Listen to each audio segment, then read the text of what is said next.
saw the name Meteora, we liked it because it was just epic and cinematic, powerful and dynamic, and that's what we wanted our album to sound like.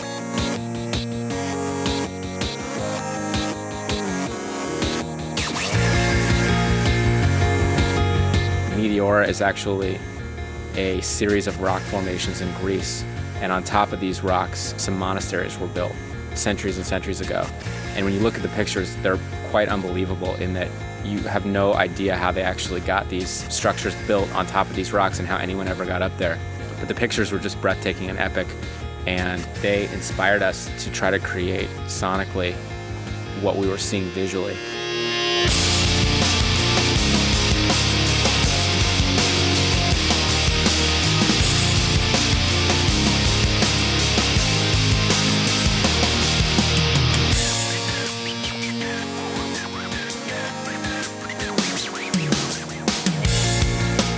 It's a really ambitious title for a record, but I think that we were really ambitious about making this record. We really wanted to put a lot of time and effort into it to make it a perfect Linkin Park record. I think that that's also carried through in the art of the album, and also will also always be there through the visual aspect of the band. We want what you see to seem like something that's larger than life and fantastical.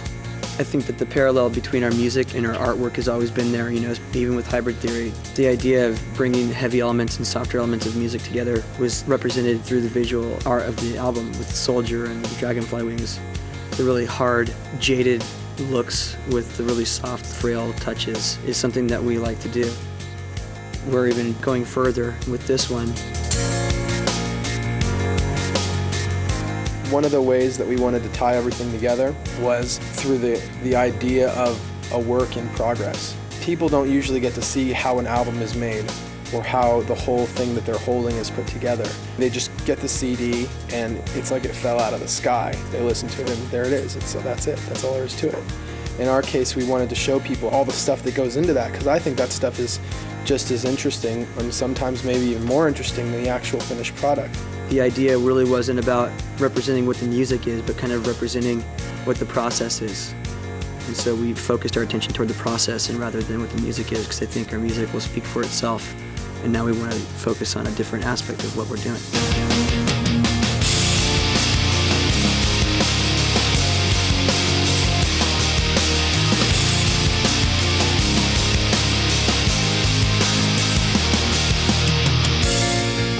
Hey Mike, whose concept was this? Whose concept was this? It was his concept. Frank and Joe and I are usually the starting point for most of our art projects. Joe being our DJ and Frank being our art director. Mike and I actually met at art school, and that's how we met, and that's kind of why we're here doing the artwork. Joe and I were doing that before we were in the band together. We've been doing music and art forever. That's a big part of where Mike and I come from. You know, we're artists, visual artists, you know, we're painters. When we do our music, it's not just music we're putting out there, we're putting out images also. They really care about the artwork a lot.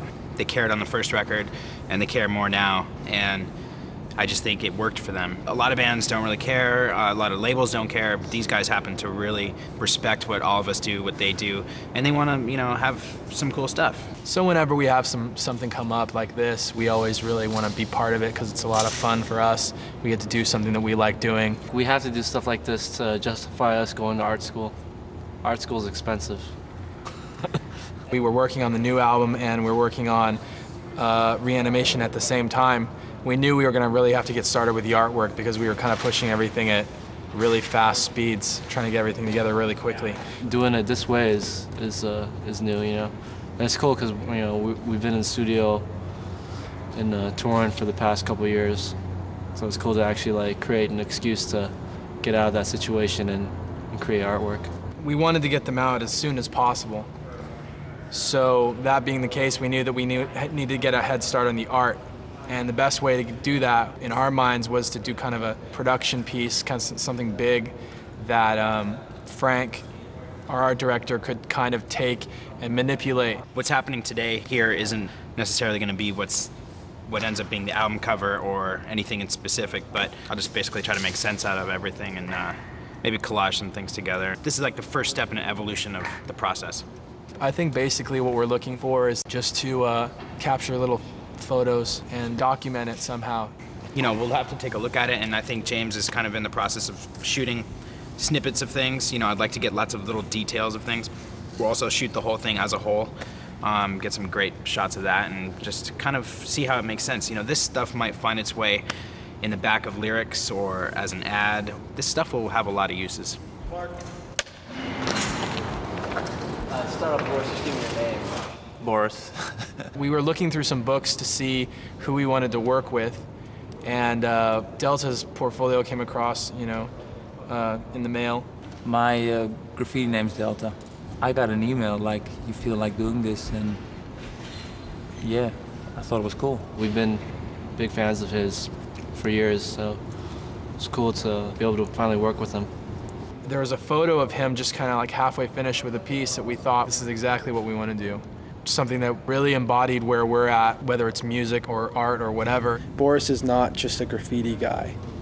He's a fine artist. You can see in all of his work that he takes great care in putting together a sketch and great care in turning that sketch into something that goes on a wall.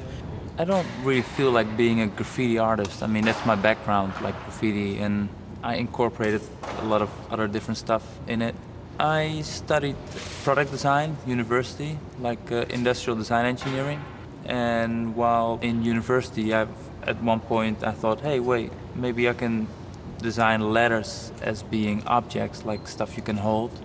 And then, yeah, I started experimenting with that. With the satellite that's up on the 2-3 panels of our piece that we worked on, he originally did as a pencil sketch on graph paper, and then he darkened it and copied it to acetate and projected it on a wall, and then went in there with the certain kind of spray paint he likes to use. And that's when you can really see that he came up through the ranks of being a graffiti artist. I mean, his control with a spray can is just unbelievable. It's almost like he had a marker. He just made a line. It's that straight and it's that clean.